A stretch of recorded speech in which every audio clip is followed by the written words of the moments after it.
I was just shopping at my favorite local grocery store when I was loading up the back of the car, and this very sweet old old lady, American of European descent, came up to me and apologized for all of the violence against black people that's going on in the country right now.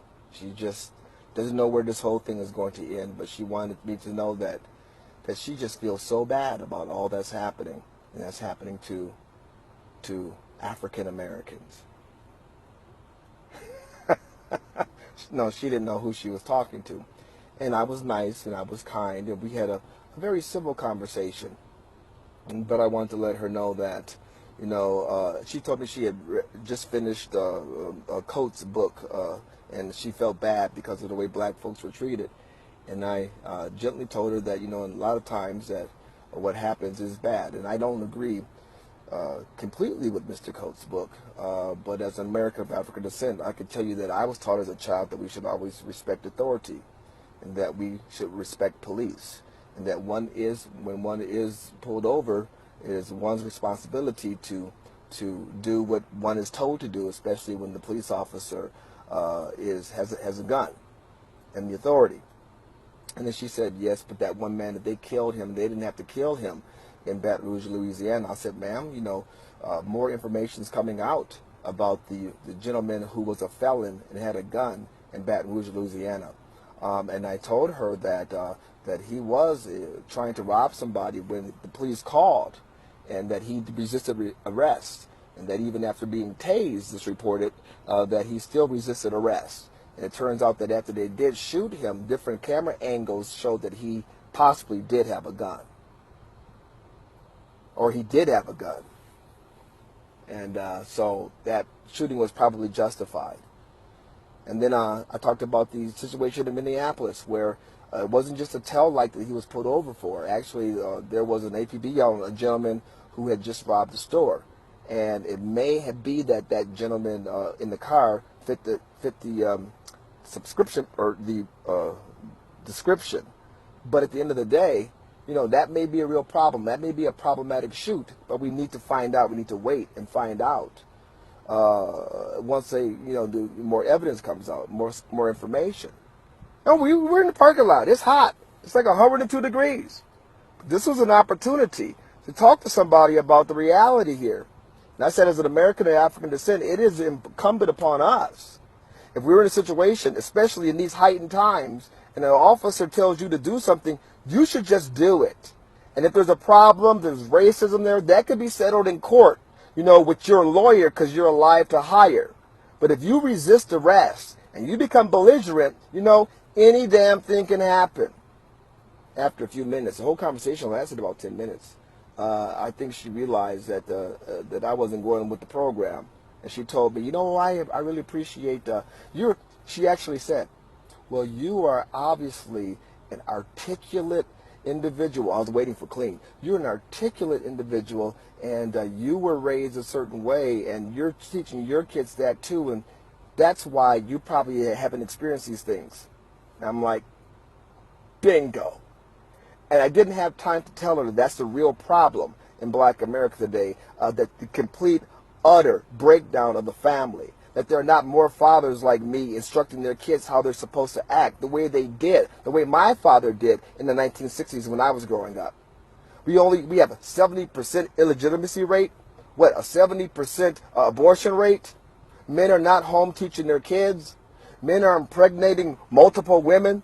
There's nobody teaching kids how to respect authority. And they're watching the one parent that they have probably disrespecting authority. And that, my friends, is at the heart of the problem in the black community. And the other part of the problem is that the Democrat Party is exploiting said black community.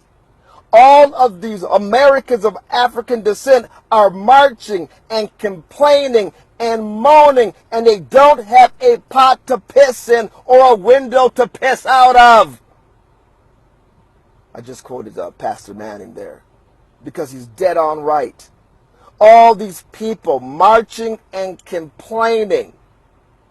Meanwhile, in their own backyards, black folks are killing black folks at an alarming rate, far more than white officers are shooting black people. Black officers shoot more black people than white officers.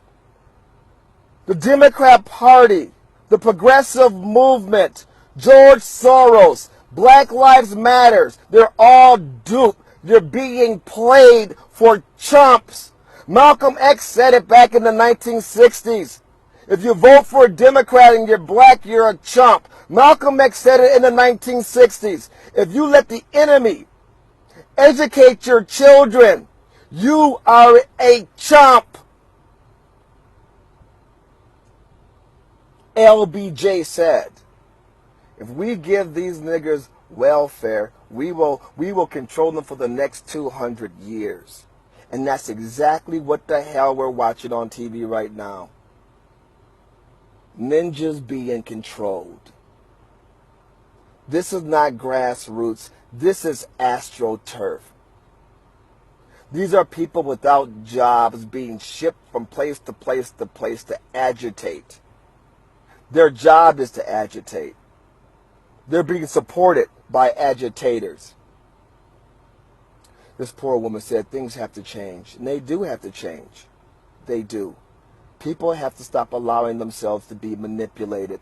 People need to turn off the damn TV set, turn off MSNBC, CNN, NBC, CBS, ABC, and read something. Read the Wall Street Journal. Great article yesterday about the real statistics, not the BS that Obama was spouting in Poland. What is out of control is the fact that so many people have given themselves over to one political party in particular. And that party is not about peace. It's not about unity. It's not about economic prosperity. It is about control. And they lose control when people start thinking for themselves. All of these people in the streets are not thinking for themselves. They're thinking for the agitators in the Democratic Party that are trying to divide us. No. Who are successfully dividing us. I will have no part of it. Not on the radio, nor in the parking lot at the shopping center.